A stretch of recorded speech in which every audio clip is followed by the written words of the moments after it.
Good morning. Happy Tuesday. So today, this is my 9th video on my 30-day challenge. Today I want to talk to you about stories that hold us back and keep us from moving towards our goals. So you might have noticed the title of this post, of this live video. This was a story that I unfortunately had running through my brain for a long time. I've talked to you before about how I was attached to the philosophy of intuitive eating, and I was attached to it for many years. So I was fully committed to it. In my mind, there was anytime somebody talked to me about any other way of eating, internally, I'm pretty sure I just kind of rolled my eyes like, they just don't know. And just because nothing else made sense to me, right? It had to make sense to my way of thinking. But then as the years went by and I didn't achieve my results, I started to question not the way of eating, not the philosophy. I started to question myself. So I started to think, maybe my expectations are too high for myself. Or maybe they're just too shallow. I care too much about how I look, and that's a failing in me. All of this really comes down to the fact that I was assuming that the answer was out there and that what I wanted just couldn't possibly be correct. I know, it's a little bit messed up.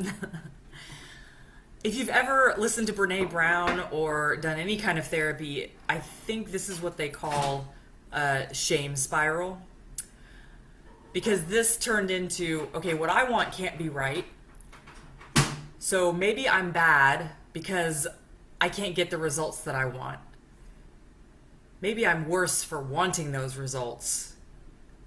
Or maybe I'm just settling for where I'm at right now because I'm trying to convince myself to be happy with what I can't have, basically. I have to be happy with being in a body that I don't want. Do you see how that is a shame spiral that just spirals and spirals and spirals? As I started along my path of transformation, though, my journey, I began to realize that the only thing that was standing in the way of me getting what I wanted was, I know, ironically and typically, and goes down in all of the histories and all of the great literature, the only thing standing in my way was me, right? I had to let go of this attachment that I had. This attachment to this way of eating, the underlying attachment of being right, the underlying attachment of being the one who knows when nobody else seems to know the answer. I had to be willing to say that I don't have the answer and that what I'm doing isn't working. And for me, what this meant was hiring a coach who had gotten results and trusting that coach's process. Remember we talked the other day about putting the true test is, do you get results and are they sustainable? And if you recall, intuitive eating is very sustainable. You can do it forever, but you don't get the results that you want, right? And so in that moment, I had guys, it felt like having to cut off chains and be willing to set those chains down. Maybe not chains, because I didn't, it's like the fish is the last to know that it's in water. I didn't realize those were chains. A better analogy would be, it felt like I had to take off my protective armor, like this thing that I was clinging to. And when I set it down, I felt exposed, but I just said, you know what? Whatever my coach tells me to do, I'm just going to do it. Even though I really want to pick up that safety net, I'm just going to do it. I'm just going to do it. And within a week, I started to see results. And those results didn't stop after a week. I can happily tell you I've not plateaued since starting this transformation. I lost 10 pounds and I've kept it off for a year now. And so those last pesky 10 pounds I told you about, in addition to that, I'm still burning fat. So I'm still chiseling out the body. This isn't even the body of my dreams, you guys. You might have heard people say like, oh, you got to dream of what you had. I couldn't even envision what I could achieve before letting go of what I thought I knew and letting go of my attachment. Most importantly of all of this, I feel good about not only myself, I feel good about my relationship with food. It doesn't stress me out. I'm happy.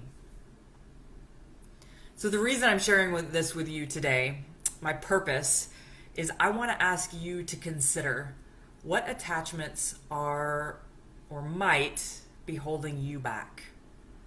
What systems, philosophies are you doggedly clutching to, despite not getting the results that you want? I know I'm asking a tough question because sometimes our attachments can be so deep-rooted that we can't even see them. So I offer to you that this might be a good journaling exercise. Just ask yourself, what am I attached to? What way of eating or way of losing weight am I so stuck on that I'm standing in my own way? I'm just going to tell you, this is a tough one because destroying our idols is not an easy task. But that is the path, because I guarantee you behind whatever idol you're clinging to, that's your bliss. That's your goal. That's where you want to go. So make it an experiment. And I know what I've shared today might feel kind of heavy, like, oh my gosh, the shame spiral. But try to be light about it. Make it an experiment. See if you, when you identify those attachments, give yourself 2 weeks and see if you can just let go of those attachments for just 2 weeks, whatever that is.